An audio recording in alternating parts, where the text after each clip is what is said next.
सालों के यहाँ कुछ तो गड़बड़ है, जरूर कोई ना कोई गड़बड़। এই মৌ, আমি আর বন্ধুদের সাথে দেখা করতে যাচ্ছি। হ্যাঁ, আরে আমি তো মুভির টিকিট বুক করেছি আজকে। আমাকে না জিজ্ঞেস করো তুমি কেন মুভির টিকিট বুক করেছো। बात तो सही है। আরে এতে জিজ্ঞেস করার কি আছে, ক্যান্সেল করে দাও না, এত কি ইম্পর্টেন্ট আছে।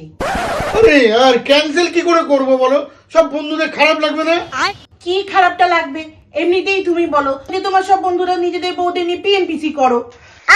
আরে এই তো বললে কালকে রাকেশ তার বউকে নিয়ে পিএনপিসি করছিল, পরশু প্রকাশ তার বউকে নিয়ে পিএনপিসি করছিল, আজকে কার পালা বলো তো, যাতে তোমাদের এত ইন্টারেস্ট, তোমার এত ইন্টারেস্ট যাওয়ার জন্য আজকে। তো আজকে তো আমার পালা না। ও তেরি, তার জন্য ও বেরে ধরো जाना पड़ेगा।